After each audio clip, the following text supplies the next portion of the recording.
그는 한국 문화를 침략이라 믿었습니다. 하지만 몽골 초원에서 한 소녀를 만나 모든 생각이 바뀌었죠.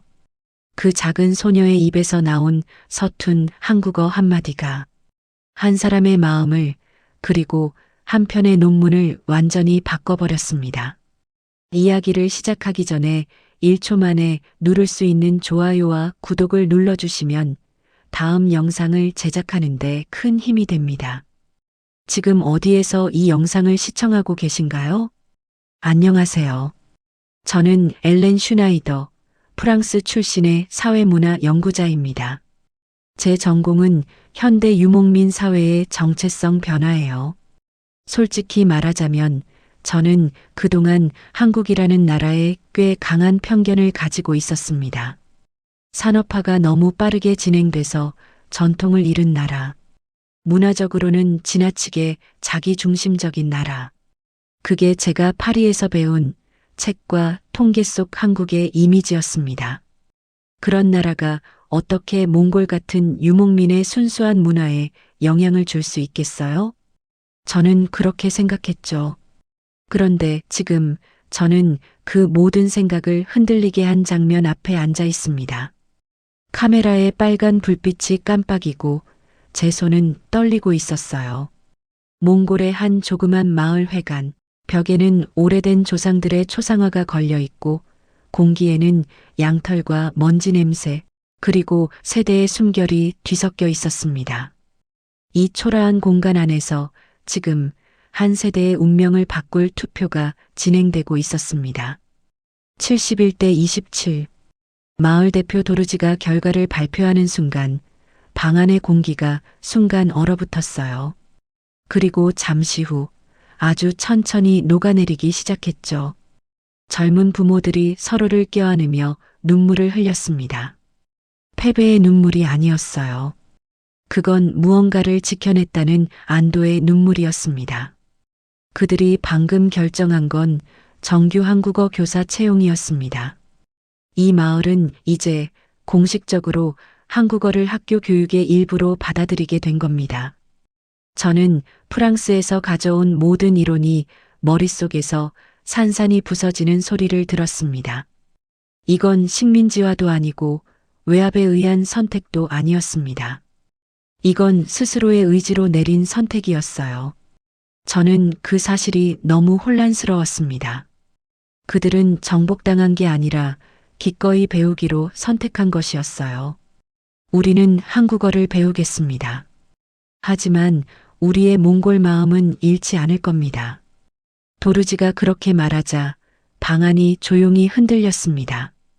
그 말이 끝나기도 전에 누군가 숨죽인 듯 울음을 터뜨렸어요. 그 순간 저는 제 연구 인생의 가장 큰 전환점을 느꼈습니다.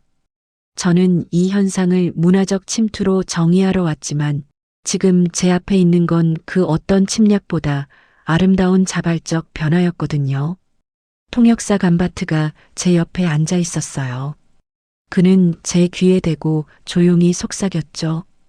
교수님, 이게 바로 당신이 찾으러 온 거 아닌가요? 그의 말엔 묘한 미소가 섞여 있었습니다. 저는 대답하지 못했습니다.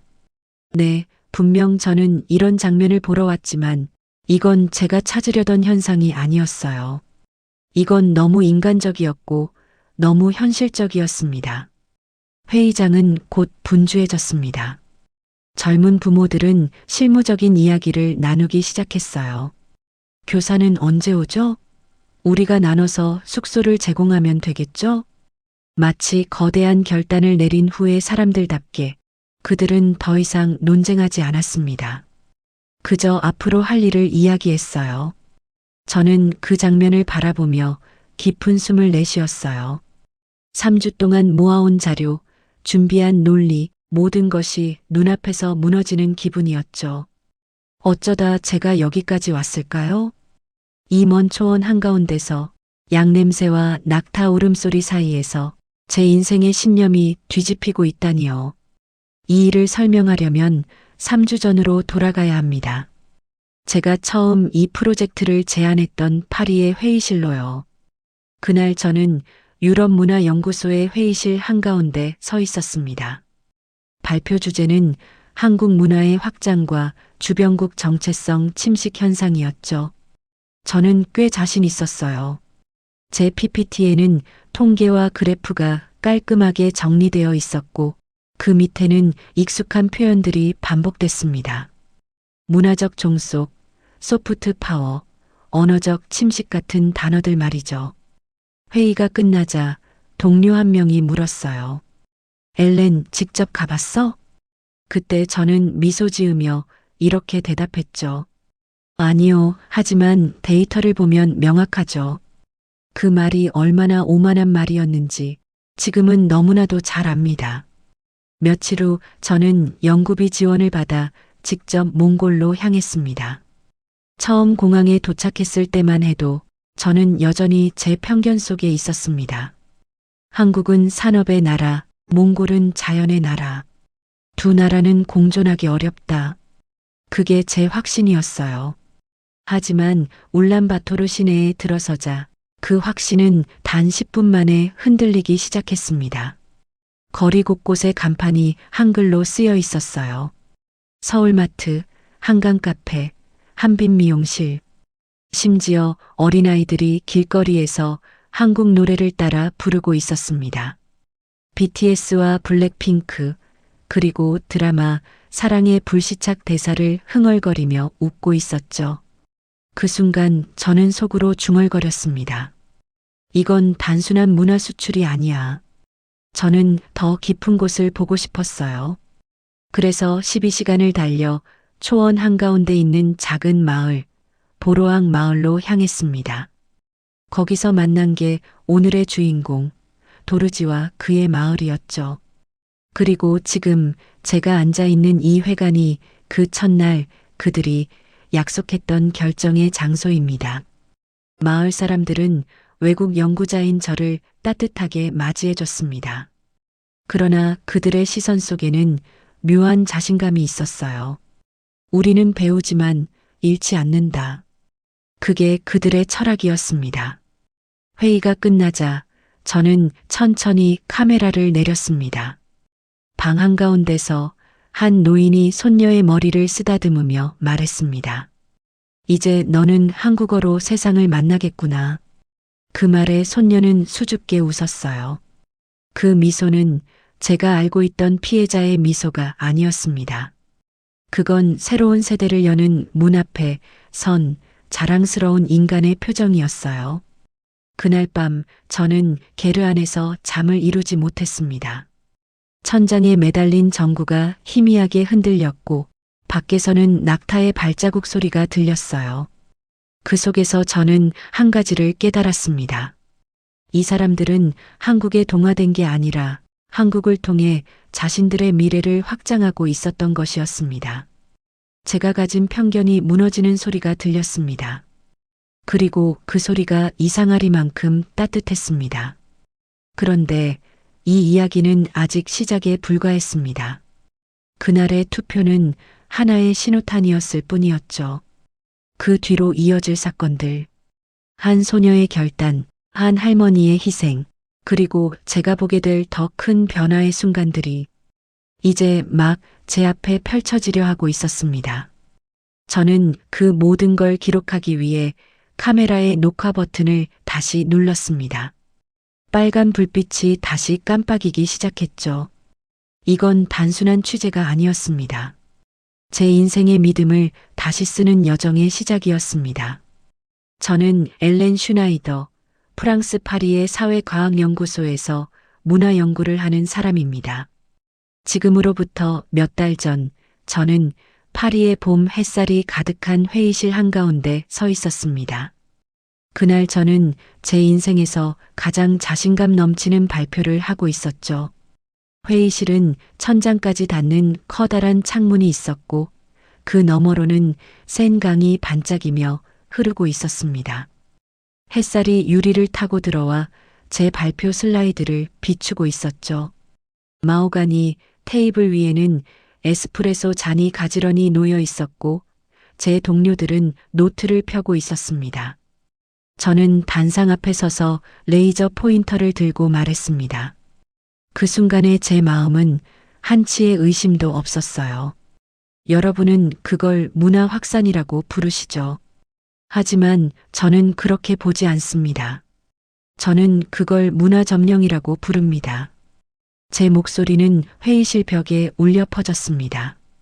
오랜 시간 강단에 서며 다듬어진 자신감이 담긴 톤이었죠. 스크린에는 중앙아시아 곳곳에 퍼져 있는 한국어 학원과 문화센터의 통계 그래프가 떠 있었습니다. 빨간 선은 해마다 가파르게 올라가고 있었죠. 마치 군사지도에서 전선을 그려놓은 듯한 모양이었습니다. 한국은 총이나 탱크를 쓰지 않습니다. 제가 말을 이어갔습니다. 대신 드라마와 음악으로 나라 전체를 삼키고 있죠. 특히 몽골 같은 나라들을요. 회의실은 숨죽인 듯 조용했습니다. 누군가는 펜으로 노트를 극적이고 또 누군가는 저를 똑바로 바라보고 있었습니다. 그들의 시선은 경청과 동의로 가득 차 있었어요. 저는 그 순간 확신했습니다. 제 논문은 완벽했고 제 분석은 정밀했으며 제 이론은 의심할 여지가 없다고요. 이건 단순한 문화 교류가 아닙니다. 소프트 파워를 통한 현대식 식민화의 모습입니다. 저는 그렇게 결론 지었습니다. 제 말 뒤로 잠시 침묵이 흘렀습니다. 그 침묵은 마치 누군가의 숨소리조차 삼키는 듯 했죠. 그때까지만 해도 저는 정말로 믿었습니다. 한국이라는 나라는 문화라는 이름으로 약한 나라들을 잠식하고 있다고요. 이제 남은 건 현장 증거뿐이었습니다. 그래서 저는 직접 그 피해자들을 찾아가 보기로 했습니다. 그렇게 시작된 여정의 목적지는 몽골이었습니다. 한국의 영향력이 가장 빠르게 번지고 있는 나라 중 하나였죠. 연구비도 넉넉했고 계획도 치밀했습니다. 저는 확신을 품고 비행기에 올랐습니다. 울란바토르 공항에 내리자마자 저는 미묘한 충격을 받았습니다. 공항 벽면에는 한글 간판이 가득했고 젊은 직원들의 명찰에도 한국식 이름이 붙어 있었어요. 밖으로 나오니 도로 옆 전광판에는 서울마트, 한빛카페, K-뷰티 같은 간판이 번쩍였죠. 그래, 이거야. 내가 찾던 현상. 저는 속으로 그렇게 중얼거렸습니다. 하지만 그 순간은 잠깐이었습니다. 제 눈앞에 보이는 건 단순한 점령의 흔적이 아니라 활기였습니다. 거리엔 웃음이 있었고 사람들 표정엔 어떤 자부심 같은 게 묻어 있었죠. 저는 머릿속이 조금 복잡해졌습니다. 그럼에도 제 안의 학자는 여전히 냉정했습니다. 현장에 가면 다르게 보일 거야. 아직은 감상일 뿐이야. 그렇게 스스로를 다독였죠. 12시간의 험한 비포장도로 끝에 저는 목적지인 보로왕 마을에 도착했습니다. 그곳은 초원의 끝자락, 낙타와 양떼가 흩어진 조용한 마을이었습니다. 제가 밟은 순간 발끝에 먼지가 피어올랐고 공기는 건조했죠. 그런데 이상하게도 그 마을의 게르들에는 몽골어보다 한글 간판이 더 많았습니다. 사랑 게르, 한강 게스트룸, 서울 식당. 저는 그 낯선 조합을 보며 묘한 기시감을 느꼈습니다. 그리고 그때 바람결에 들려온 노래가 제 발걸음을 멈추게 했어요. 아이들이 부르는 노래였습니다. 하지만 그 노래는 몽골어가 아니었어요. 익숙한 리듬, 한국의 아이돌 그룹 BTS의 노래였습니다. 저는 본능적으로 카메라를 꺼냈습니다. 이건 명백한 증거였죠. 한류의 침투가 아이들 세대까지 뿌리내린 현장의 증거. 그런데 그 아이들의 얼굴을 본 순간 저는 멈췄습니다. 그들은 너무 즐겁게 웃고 있었거든요. 강요된 표정이 아니었어요. 진짜로 마음에서 우러나오는 웃음이었습니다. 그들의 눈은 반짝였고 작은 손들은 박자에 맞춰 흔들렸습니다. 심지어 그들의 조부모로 보이는 노인들까지 그 모습을 미소 지으며 바라보고 있었어요. 저는 잠시 멍해졌습니다. 이건 점령의 장면이 아니라 공감의 장면이었어요. 도대체 내가 뭘 보고 있는 걸까? 곧 마을의 통역사 감바트가 제게 다가왔습니다. 교수님, 이제 마을 대표를 만나러 가시죠. 그는 부드럽게 미소 지었고 저는 고개를 끄덕였죠. 그의 눈빛엔 묘한 자신감이 있었습니다. 마치 제가 곧 어떤 중요한 진실을 보게 될 거라는 듯한 표정이었어요. 마을 한가운데 있는 게르 앞에서 한 남자가 우리를 기다리고 있었습니다. 전통 몽골 떼 가운 위에 청바지를 입은 젊고 건강한 남자였죠. 그가 바로 마을의 지도자 도르지였습니다. 그의 악수는 단단했고 말투는 침착했습니다. 엘렌 교수님, 먼 길 오시느라 고생 많으셨습니다. 우리 마을에 오신 걸 진심으로 환영합니다. 감바트가 통역해주자 그는 밝게 웃으며 덧붙였습니다. 한국의 영향이 궁금하신 거죠? 그 질문에 저는 잠시 머뭇거렸습니다. 그리고 조심스레 대답했죠. 네, 당신들의 문화가 어떻게 변하고 있는지 알고 싶습니다. 그때 도르지는 천천히 고개를 끄덕이며 이렇게 말했습니다. 한국은 우리를 점령하지 않았어요, 교수님. 그들은 우리에게 문을 열어줬어요. 우리는 그 문을 통해 세상을 보기 시작했죠. 그 말은 저를 완전히 멈춰 세웠습니다. 그의 눈빛은 흔들림이 없었습니다. 그건 누군가에게 강요당한 언어가 아니었어요. 감사와 자부심이 섞인 진심이었죠. 저는 노트를 펴서 적기 시작했습니다. 하지만 펜이 종이 위에서 제대로 움직이지 않았어요. 손끝이 떨렸습니다. 제가 믿어온 모든 이론이 미세하게 금이 가는 소리가 들렸거든요.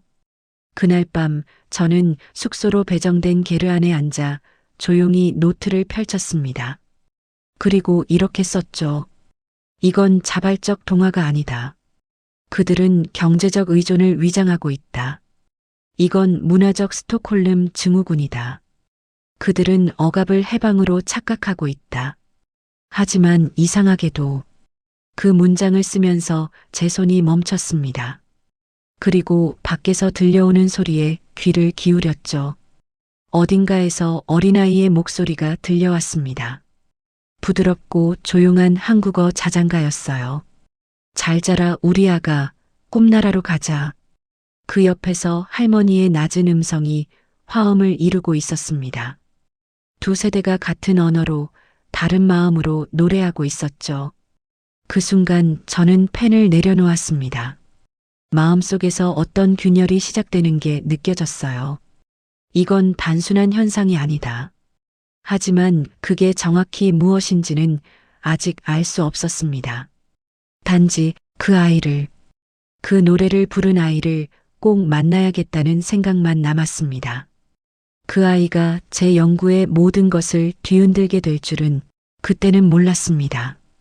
밤새 별빛이 게르 안으로 스며들던 그 다음 날 아침, 저는 초원의 숨소리로 눈을 떴습니다. 그건 단순한 바람소리가 아니었어요. 풀들이 서로 부딪히며 내는 파도 같은 숨결이었죠. 몽골의 새벽은 낯설게 고요했고 그 고요 속에선 바람조차 생각을 하는 것 같았습니다. 그날 저는 한 소녀를 만나러 갔습니다.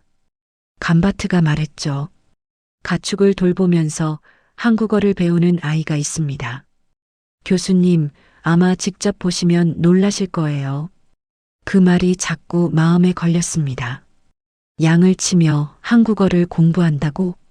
저는 그게 무슨 말인지 이해되지 않았어요. 하지만 이상하게도 그 아이를 꼭 만나야겠다는 생각이 들었죠. 초원 한가운데로 나아갈수록 바람의 소리가 커졌습니다. 풀잎이 바다처럼 출렁이고 그 사이로 양들의 방울소리가 들렸어요. 맑지만 규칙 없는 그러나 어딘가 음악 같은 소리. 그리고 그 속에서 인간의 목소리가 들려왔습니다. 작고 맑은 그러나 단단한 목소리였죠. 미래, 미래, 기회, 기회, 성공, 성공. 가까이 다가가니 한 소녀가 있었습니다. 양떼 사이에 서서 지팡이를 든 채 바람에 흩날리는 머리를 한 손으로 넘기며 혼자 말을 반복하고 있었어요. 그 목소리는 노래처럼 일정한 리듬을 가지고 있었습니다. 소녀의 한 손에는 다른 공책이 들려 있었어요. 가죽끈으로 묶인 낡은 표지, 모서리는 다 해져 있었죠. 그 안엔 작은 글씨로 빼곡한 한국어 단어들이 적혀 있었어요. 저는 조심스럽게 다가가 인사를 건넸습니다. 사인 바이나 우 안녕하세요. 그러자 소녀가 고개를 번쩍 들더니 저를 똑바로 바라봤습니다. 그 눈빛은 어린아이의 것이 아니었어요. 어떤 결심이 담겨 있었죠. 그 소녀가 천천히 입을 열었습니다. 안녕하세요. 제 이름은 에르데네입니다. 제 꿈은 서울대학교 학생이 되는 것이에요. 순간 제 심장이 멈춘 듯 했어요. 그 말이 얼마나 또렷했는지 발음 하나하나가 공기를 가르듯 나왔습니다. 통역이 필요 없을 만큼 정확했어요. 하지만 제 귀에 남은 건 단어보다도 그 말의 무게였죠. 마치 세상에 대한 약속처럼 하늘을 향한 맹세처럼 들렸습니다. 감바트가 미소를 지으며 통역을 덧붙였습니다. 교수님, 이 아이는 양을 돌보면서 매일 한국어를 공부해요. 사촌이 준 오래된 스마트폰으로 한국어 팟캐스트를 듣고 자막이 있는 드라마를 보며 단어를 적어요.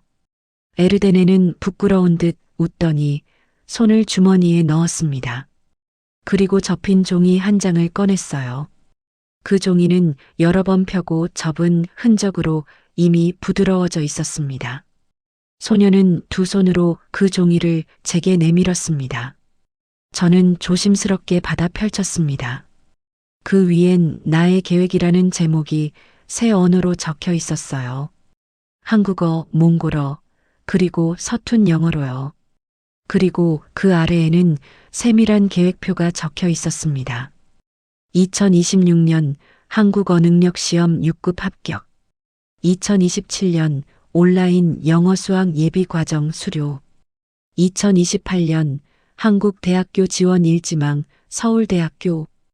2029년 입학. 2033년 졸업.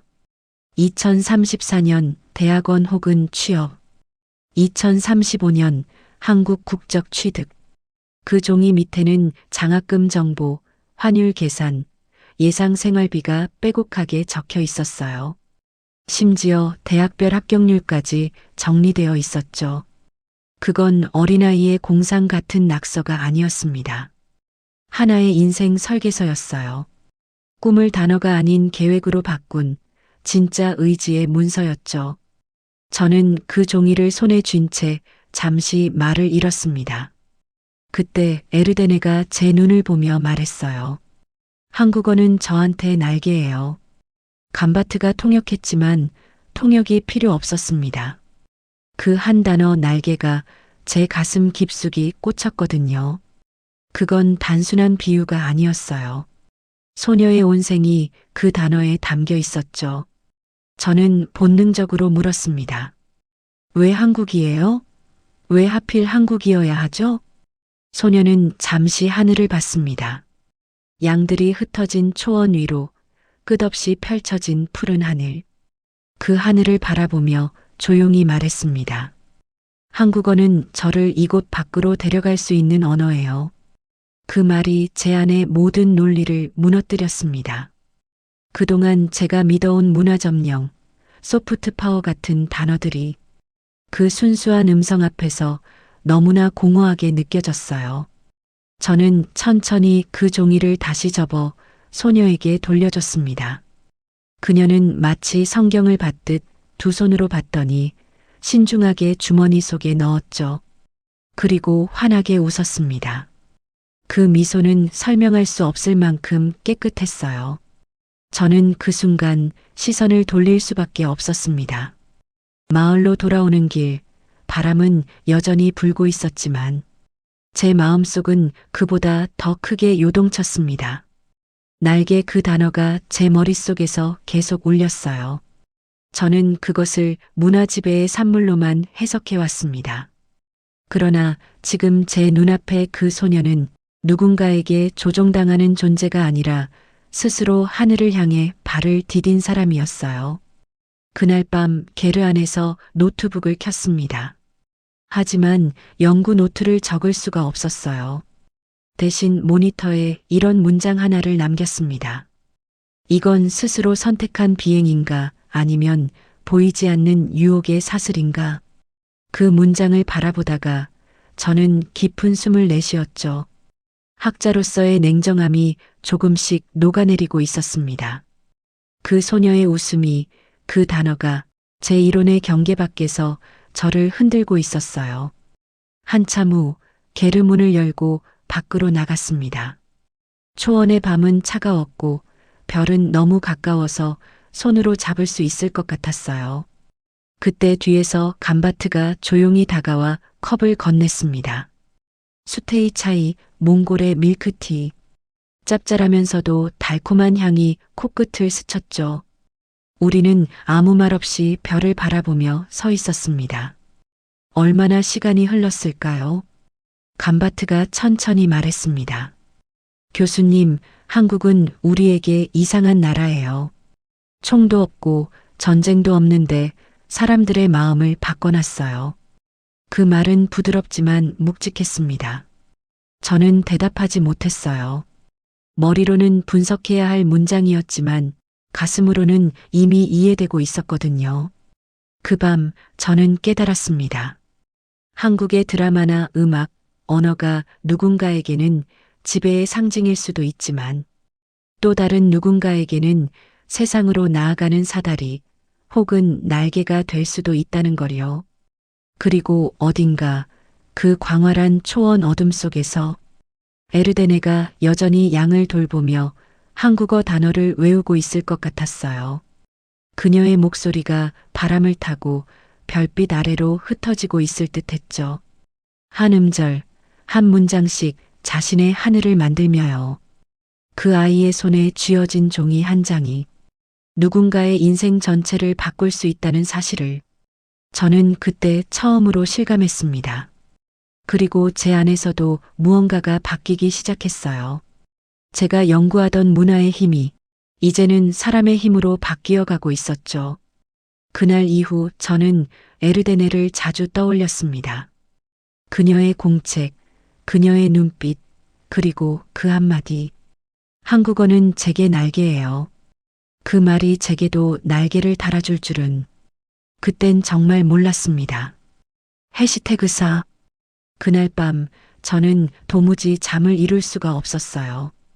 게르 안의 어둠 속에서 뒤척이며 천장을 바라보다가 문득 귀를 기울였죠.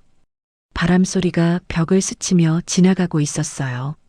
마치 살아있는 생명처럼 게르를 한 바퀴 감싸고 다시 멀어졌다가 또다시 되돌아오는 소리였죠. 그 속에는 끝없는 초원의 숨결이 섞여 있었어요. 먼 곳의 늑대 울음소리가 희미하게 들리기도 했고 멀리 떨어진 양들의 방울 소리도 간간히 섞여 들려왔어요. 그 모든 소리가 하나의 음악처럼 이어졌어요. 그런데 이상하게도 그 음악이 위로가 아니라 질문처럼 느껴졌어요. 낮에 봤던 에르데네의 눈빛 때문이었죠. 작은 체구에 담긴 결에 그리고 아무 두려움도 없는 듯한 그 미소가 자꾸 떠올랐어요. 그 아이는 확신에 차 있었어요. 그건 누군가가 가르쳐줘서 생긴 확신이 아니라 스스로 만들어낸 확신이었죠. 그 나이에 그런 마음을 품을 수 있다는 게 믿기지 않았어요. 그래서 더 혼란스러웠던 거예요. 내 연구의 근간이 흔들리고 있었거든요. 내가 늘 옳다고 믿어온 것들이 그날 하루 만에 모래성처럼 무너지고 있었어요. 나는 늘 외부의 영향이 약한 나라를 위협한다고 말해왔어요. 문화적 침투, 언어의 권력, 정체성의 희석. 그게 내 논문과 강의의 핵심 주제였죠. 하지만 그날 본 건 침투가 아니었어요. 그건 선택이었어요. 에르데네는 한국 문화를 흡수당하고 있는 게 아니라 스스로 붙잡고 있었어요. 마치 구명줄처럼요. 그게 내 머릿속의 모든 논리를 흔들었어요. 나는 진짜로 이해하고 있었던 걸까? 아니면 이해한 척을 하고 있었던 걸까? 게르아는 점점 더 차가워지고 있었어요. 불씨가 거의 사그라지고 남은 건 은은한 제 냄새뿐이었죠. 손을 이불 속에 넣고 몸을 웅크리며 눈을 감아봤지만 머릿속은 계속 돌아가고 있었어요. 그 아이가 날개라고 했지 한국어가 자신의 날개라고. 그 말이 자꾸 귓가에서 맴돌았어요. 한국어를 배우는 게 단순한 언어 습득이 아니라 그 아이에겐 하늘로 향하는 길이었어요. 누군가에게는 그것이 제국주의의 흔적일 수도 있겠지만 그 아이에겐 탈출구이자 희망이었던 거예요. 나는 내 이론 속에서 희망이라는 단어를 너무 쉽게 배제하고 있었던 건 아닐까? 어느새 새벽이 되었어요. 차가운 공기가 얼굴을 스치고 천천히 어둠이 희미해지기 시작했죠. 밖으로 나가니 동쪽 하늘이 푸르게 밝아오고 있었어요. 짙은 청색의 하늘 밑으로 초원이 펼쳐져 있었고 바람이 풀을 스치며 물결을 만들고 있었어요. 순간 숨이 멎을 만큼 아름답다고 느꼈어요. 그리고 그 아름다움이 슬펐어요. 인간의 고민과 갈등이 얼마나 작은지 그 끝없는 자연이 조용히 말해주는 것 같았거든요. 그날 오전 도르지가 불렀어요. 마을 회관에서 다시 모임이 있다고요. 간밭은 오늘은 좀 시끄러울 수도 있어요 라고 말했어요. 시끄럽다는 말 속엔 언제나 변화가 일어날 조짐이 숨어 있었죠. 회의실 안은 이미 사람들로 가득했어요. 며칠 전 투표가 있었던 그곳이었죠. 모두들 진지한 얼굴이었어요. 전통 의상을 입은 어르신들, 현대식 패딩을 입은 젊은이들, 두 세대가 나란히 앉아 있었습니다. 마치 두 시대가 한 공간에 겹쳐 있는 것처럼 보였어요. 한쪽에서는 오래된 주전자에서 차를 따라 돌리고 있었고 다른 한쪽에서는 젊은이들이 휴대폰으로 뭔가를 보여주며 이야기하고 있었죠. 웃음과 한숨이 교차하는 공기였어요. 곧 도르지가 일어섰어요. 그는 늘 그렇듯 단정하고 조용했어요. 무언가를 강요하지 않는 리더였죠.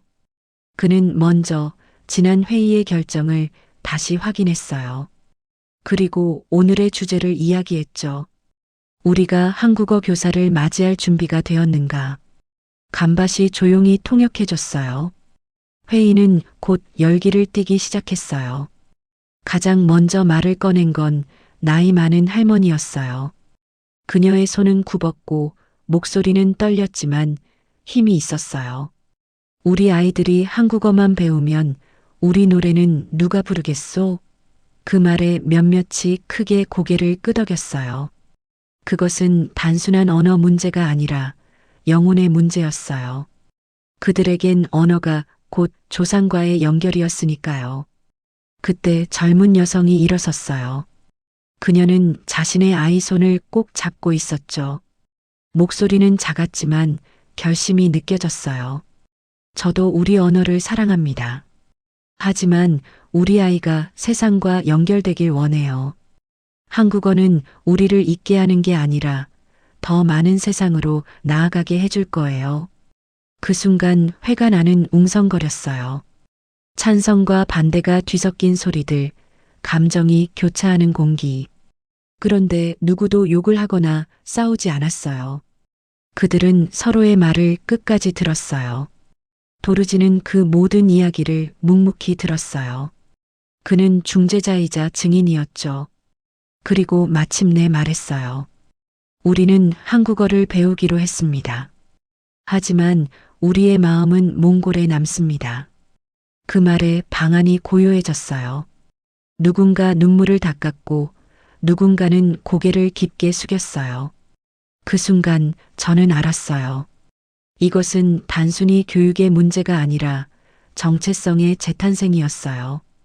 외부의 영향으로 변하는 게 아니라 스스로 변화의 방향을 결정하는 선택이었어요. 그건 굴복이 아니라 주체적 진화였어요. 회의가 끝나고 모두 밖으로 나갔어요. 햇살이 눈부시게 내리쬐고 있었죠. 저는 벤치에 앉아 깊게 숨을 들이켰어요. 차가운 공기 속에 먼지, 양털, 차 끓이는 냄새가 섞여 있었어요. 그 모든 게 묘하게 따뜻했어요. 간밭이 다가와 물었어요. 교수님, 괜찮으세요? 저는 미소를 지으며 대답했죠. 괜찮아요. 그냥 생각이 많아요. 하지만 사실은 괜찮지 않았어요. 내 안의 이론들이, 내 확신들이 무너지고 있었으니까요. 그동안 나는 저항하는 문화만이 고귀하다고 생각했어요. 하지만 이 사람들은 저항 대신 선택을 하고 있었어요. 그 선택이야말로 진짜 자유였어요. 변화를 받아들이는 용기, 그것이 그들에게는 생존의 지혜였던 거예요. 멀리서 아이들 웃음소리가 들렸어요. 어딘가에서 에르데네가 또 한국어 단어를 외우고 있겠죠. 미래, 기회, 날개. 그 단어들이 바람에 섞여 들려오는 것 같았어요. 나는 천천히 눈을 감았어요. 그리고 깨달았어요. 나는 더 이상 관찰자가 아니었어요. 나는 이제 이 변화의 한가운데 서 있는 증인이 되어가고 있었어요. 그때는 몰랐어요. 하지만 그 다음에 일어난 일들이 내 삶을 완전히 바꿔놓게 될 줄은요. 해시태그 5. 아침이 찾아오고 있었어요. 몽골 초원에서만 볼 수 있는 그 특별한 빛이 천천히 대지를 감싸고 있었죠. 햇살은 낮게 비치며 풀잎 하나하나를 부드럽게 비추고 그 사이로 하얀 서리가 빛을 머금고 반짝였어요. 숨을 내쉴 때마다 입김이 피어오르고 공기 속엔 차가움과 따뜻함이 함께 섞여 있었죠. 밤새 잠을 이루지 못했어요. 이별이 다가온다는 걸 마음이 먼저 알고 있었거든요. 그래서 이른 새벽 간박과 함께 마을길을 걷기로 했어요. 초원의 바람은 차가웠지만 그 속엔 어떤 결심 같은 기운이 느껴졌죠. 걷다 보니 멀리 사람들의 모임이 보였어요. 20명쯤 되는 사람들이 둥글게 모여 무언가를 지켜보고 있었어요. 분위기는 묘하게 숙연했어요. 아이들의 웃음소리도 양들의 울음소리도 잠시 멈춘 듯 고요했죠. 무슨 일이죠? 제가 묻자 간밭은 한동안 말을 아꼈어요. 그러다 조용히 그러나 단단한 목소리로 말했어요. 가보시죠. 직접 보셔야 할 겁니다. 가까이 다가가자 사람들이 조금 비켜섰어요. 그 중앙에는 낙타 5마리가 서 있었어요. 하얀 숨결을 내뿜으며 아침 햇살을 맞는 그 낙타들은 마치 오랜 시간을 함께 살아온 가족처럼 서로에게 기대고 있었죠. 낯선 남자가 낙타들을 살피고 있었어요. 손길은 익숙했고 눈빛엔 거래의 냉정함이 묻어 있었죠. 하지만 그 옆에 선 한 여인은 전혀 다른 빛을 띠고 있었어요. 바로 에르덴의 할머니 알탄이었어요. 그녀는 자주색 때를 곱게 여미고 있었고 그 얼굴엔 세월의 흔적이 깊게 새겨져 있었죠. 하지만 그 주름 사이로도 단단한 의지가 보였어요. 간밭이 낮은 목소리로 말했어요. 낙타를 팔고 있습니다. 그 말을 듣는 순간 가슴이 철렁 내려앉았어요. 낙타를 판다고요? 네. 저 낙타들은 그분의 인생이에요. 태어나서부터 함께한 친구들이죠. 몽골에서 낙타는 단순한 짐승이 아닙니다. 가문의 역사이고 자부심이에요. 말이 끝나기도 전에 알탄이 손을 모으고 거래를 진행하고 있었어요. 표정은 담담했지만 그 눈빛은 흔들리고 있었죠. 손끝이 미세하게 떨리고 있었어요. 그때 시선 끝에 서 있는 한 아이가 눈에 들어왔어요. 에르덴이었어요. 눈가가 붉게 달아올라 있었고 두 손을 꼭 쥔 채 울음을 참고 있었죠. 그 아이의 얼굴을 보는 순간 모든 퍼즐이 맞춰졌어요. 한국어 학원 등록금, 교재비, 생활비. 그 모든 걸 마련하기 위해 낙타를 파는 거였어요. 할머니는 자신의 과거를 팔아 손녀의 미래를 사고 있었던 거예요. 거래가 길게 이어졌어요. 낙타의 값은 돈으로 따질 수 없었지만 그래도 금액이 오가야 했죠. 상인이 제시한 돈에 알타는 잠시 머뭇거리더니 손가락 세 개를 펴며 조용히 말을 이었어요. 이건 그 낙타의 시간 값이에요. 그 말은 통역 없이도 마음으로 알아들었어요. 마침내 거래가 끝났고 상인은 고개를 숙였습니다. 알타는 받은 돈을 세지도 않고 델 안주머니에 넣었어요. 그리고 천천히 낙타들에게 다가가 한 마리씩 이마를 맞댔어요. 낙타들은 마치 그 뜻을 아는 듯 낮게 울었어요. 그 울음소리는 초원 전체를 감싸며 오래도록 퍼졌죠. 그녀의 입술이 움직이고 있었지만 말소리는 들리지 않았어요. 그러나 그 표정이 말해주고 있었죠. 고맙다. 이제 쉬어라. 나는 내 덕에 우리 아이를 날게 한다. 그 장면을 바라보는 사람들은 아무 말도 하지 않았어요. 모두가 조용히 고개를 숙였죠. 이건 단순한 거래가 아니라 한 세대가 다음 세대를 위해 자신을 내어주는 의식 같았어요. 알타는 마지막 낙타의 털을 부드럽게 쓰다듬고 천천히 돌아섰어요. 그리고 울고 있던 에르덴에게 다가가 손을 내밀었죠. 작은 손이 그 손을 붙잡는 순간 세상에 단 하나뿐인 대화가 오갔어요. 이 낙타들은 내 과거다. 너는 우리의 미래다. 간밭이 조용히 번역했지만 이미 알 수 있었어요. 그 말의 의미는 언어를 넘어 마음으로 전해졌거든요.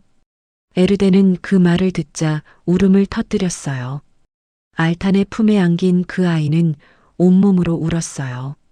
그 품은 거칠었지만 따뜻했고 그 눈물은 아픔이 아니라 사랑이었죠. 저는 그 모습을 보며 아무 말도 할 수 없었어요. 눈앞에 풍경이 흐려지고 카메라를 쥔 손이 떨렸어요. 학자로서 수많은 장면을 기록했지만 이 장면만큼은 기록할 수 없었어요. 그건 자료가 아니라 삶이었으니까요. 돌아오는 길 말없이 걸었어요. 바람이 불어오고 초원의 냄새가 코끝을 스쳤지만 내 안의 생각은 무겁게 가라앉아 있었죠. 나는 지금까지 얼마나 오만했을까? 이들의 선택을 내 기준으로만 해석했던 게 아닐까? 그날 저녁 해가 지며 초원이 붉게 물들었어요. 작은 테이블 위에 노트를 펼쳐 떨리는 손으로 한 문장을 썼어요. 오늘 나는 침략을 본 것이 아니라 사랑으로 이뤄진 변화를 보았다. 펜을 내려놓고 한참을 바라봤어요. 이제야 조금 알 것 같았어요. 진짜 변화란 누군가가 만들어주는 게 아니라 스스로 선택하는 것이라는 걸요. 하지만 그때는 아직 몰랐어요. 이것이 단지 시작일 뿐이라는 걸. 이 초원에서의 마지막 날이 내 인생의 모든 생각을 바꿔놓을 진짜 순간으로 이어지고 있다는 걸요. 후두 마을에서의 마지막 한 주는 마치 눈을 감았다 뜨는 사이에 다가왔습니다. 언제나 그렇듯 이별이란 건 준비가 안 됐을 때 제일 먼저 문을 두드리더군요. 매일이 짧았어요. 아침의 공기조차 다르게 느껴졌죠. 그동안 아무렇지 않게 지나치던 것들이 하나하나 눈에 들어왔습니다. 언덕 사이로 천천히 내려앉던 아침 안개, 사람들이 수없이 드나들며 달아있던 회관 문턱, 해질녘 이면 게르 지붕을 황금빛으로 감싸던 그 빛까지요. 그 모든 풍경이 이제 곧 손 닿지 않을 곳으로 멀어지고 있었어요. 그렇게 시간이 흘러가던 어느 저녁 도르지가 저를 불렀습니다. 오늘은 특별한 자리가 있습니다. 그의 표정에는 묘한 미소가 서려 있었어요. 간박과 함께 회관에 도착했을 땐 이미 아는 사람들로 가득 차 있었죠. 며칠 전 투표 때보다 더 붐비는 분위기였습니다. 하지만 공기 속엔 긴장 대신 따뜻한 설렘이 감돌고 있었어요. 마치 마을 축제나 졸업식처럼요. 무대 앞에는 나무로 만든 조그만 연단이 세워져 있었고 그 옆에 선 사람은 바로 에르덴이었습니다. 푸른색 전통대를 곱게 차려입은 그녀는 빛을 받을 때마다 은색 자수가 반짝였어요. 머리는 단정히 따여 있었고 그 얼굴에는 긴장과 결심이 동시에 서려 있었죠. 도르지는 조용히 소개를 했습니다. 오늘은 우리 마을의 첫 한국어 발표가 있을 겁니다. 그 순간 회가 나는 숨소리 하나 들리지 않을 만큼 조용해졌습니다. 에르데는 연단 뒤에 놓인 작은 상자 위에 올라섰어요. 키가 아직 작았거든요. 그녀는 손으로 단을 꼭 붙잡고 한참 동안 숨을 고르더니 조심스레 입을 열었습니다. 한국어는 제게 언어가 아니에요. 그녀의 목소리는 또박또박했지만 약간 떨리고 있었죠. 이건 제 미래이고 우리 마을이 세상과 이어지는 다리입니다. 짧은 문장이었지만 그 한마디에 모든 감정이 담겨 있었어요. 아직 서툰 발음이었지만 그 말엔 힘이 있었어요. 그건 단지 외국어가 아니라 자신의 길을 향한 선언처럼 들렸습니다. 그녀는 그날 자신이 공부하며 배운 한국어로 감사 인사를 하고 미래의 꿈을 이야기했어요. 중간에 단어를 틀리기도 했지만 잠시 멈춰 깊게 숨을 들이쉬고는 정확히 다시 말했죠.